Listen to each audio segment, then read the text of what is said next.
Very good evening students. पिछले video में हमने पढ़ा था स्वर सहित व्यंजन। आज हम पढ़ेंगे स्वर रहित व्यंजन। स्वर रहित क्या होता है? वो व्यंजन जिनमें स्वर नहीं होता है। जानते हैं आज वो कौन से व्यंजन होते हैं? स्वर रहित व्यंजन वे व्यंजन होते हैं जिनमें आ या किसी अन्य स्वर की ध्वनि शामिल नहीं होती है। ठीक है। हिंदी में प्रत्येक पूर्ण व्यंजन का हो गया, जैसे चा हो गया, एक स्वर आ के मेल से बोला जाता है। जब स्वर को हटा दिया जाता है तो व्यंजन अधूरा या स्वर रहित हो जाता है। स्टूडेंट्स, हिंदी वर्णमाला में स्वर कितने होते हैं? 11 होते हैं। कितने होते हैं? 11 स्वर होते हैं। कौन कौन से? आ, अनार से ओखली तक। स्टूडेंट्स, उसी तरह से व्यंजन कितने होते हैं? 33 व्यंजन, का से लेकर क से ह तक। अब इसी की बात कर रहे हैं हम। का से ह तक क्या हो गया? आपके व्यंजन हो गए। आ से ओ तक आपके आगे स्वर। स्टूडेंट्स, जो स्वर होते हैं, हमेशा व्यंजनों के अंदर स्वर जो होते हैं वो प्रेजेंट होते हैं। कभी मात्रा के रूप में, कभी जैसे आ से अनार तो सभी व्यंजन के अंदर होता है। उदाहरण देके समझाती हूँ। यहाँ पर भी मैंने लिखा था, जैसे ये क्या है? क है। का आधा है। जब हम इस आधे का के साथ आ स्वर जमा कर देंगे तो ये क्या बन जाएगा? क। इसी तरह से यहाँ पे लिखा हुआ है, खा के साथ हमने आ प्लस किया तो क्या बन गया आपका? खा। और अगर हमने का पूरा लिखा तो का पूरे में से हम स्वर अ निकाल देंगे तो ये आधा हो जाएगा। उसी तरह से खा पूरा लिखा हमने तो हम खा में से आ निकाल देंगे तो ख आधा हो जाएगा। आई होप ये चीज़ आपको समझ आई होगी। स्टूडेंट्स, एक बार फिर से मैं रिपीट करती हूँ कि स्वर रहित व्यंजन वो होते हैं जिनमें स्वर नहीं होता है। सीधी सी बात, जब स्वर क्या होगा? यहाँ पर आप देख सकते हो जो मूल स्वर है, आ नहीं रहेगा तो का जो होगा, ये का जो रहेगा वो अधूरा रहेगा। ठीक है। या इस तरह से कोई भी हो सकता है, जैसे यहाँ पर देख सकते हो क जमा ई तो क्या बन जाएगा? की। तो यहाँ पर ई स्वर किसके साथ लगा? क के साथ। तो क्या बन गया? की। यानी कि जो स्वर होते हैं हमेशा व्यंजनों के साथ जुड़े होते हैं और स्वरों के कारण ही जो व्यंजन होते हैं वो पूर्ण होते हैं। और एक ऐसा स्वर है जैसे उसकी मात्रा तो कुछ नहीं होती है लेकिन वो हर व्यंजन के अंदर होता है, जो कि कौन सा होता है? आ से अनार। ठीक है। ये बहुत ज़रूरी है कि आ से अनार हर व्यंजन के अंदर होता है। स्वर रहित व्यंजनों की पहचान कैसे पहचान होगी? सबसे पहले जब हम हलंत का प्रयोग करेंगे तब हमें पता चलेगा कि ये स्वर रहित व्यंजन है। जैसे यहाँ पर का के नीचे हमने हलंत लगाया, चा के नीचे हलंत लगाया, पा के नीचे हलंत लगाया, ना के नीचे हलंत लगाया, तो तब हमें पता चला कि ये स्वर रहित है, यानी कि इसमें स्वर नहीं है। होता क्या है हलंत?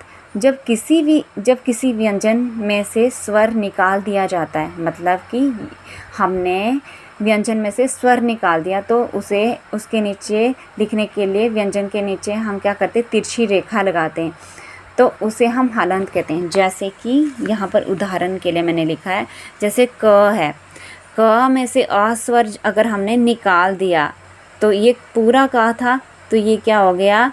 हलंत वाला। जो भी हलंत वाला होगा ये आधा का हो गया। ठीक है। ये पूरा का नहीं है। उसके बाद ख होगा, ग होगा, जो भी होगा, जब हम उसके बीच से आ स्वर निकाल देंगे तो वो सब व्यंजन क्या होंगे? अधूरे होंगे, आधे होंगे। जैसे कि का में आ जोड़ दिया जाएगा तब जाके व्यंजन पूरा होगा। जैसे कि हमने क्या किया? ये आधा आपका का है, जब हमने इसमें अ जोड़ दिया तो ये क्या पूरा का बन गया। ठीक है, नेक्स्ट है हमारा आधा रूप लिखना। स्टूडेंट्स, हिंदी में बहुत से स्वर रहित व्यंजन का आधा रूप लिखकर काम चलाया जाता है। यानी कि हम क्या करते हैं, बहुत सारे ऐसे स्वर रहित व्यंजन होते हैं जिनको हम आधा लिखते हैं और उनका काम चलाते हैं। लेकिन कैसे? एक तो उनकी खड़ी पाई हटा देते हैं या उनका छोटा रूप बना के।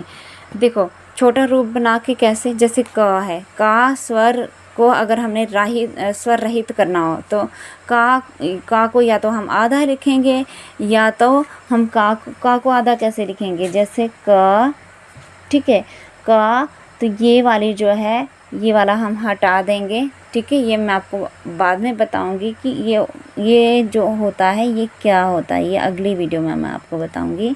तो इसको हटा देंगे तो ये आधा का लिखेंगे, तो ये मतलब आधा का लिखकर हमने इसका काम चला दिया। नेक्स्ट हमारा खड़ी पाई हटा के। अब खड़ी पाई क्या होता है?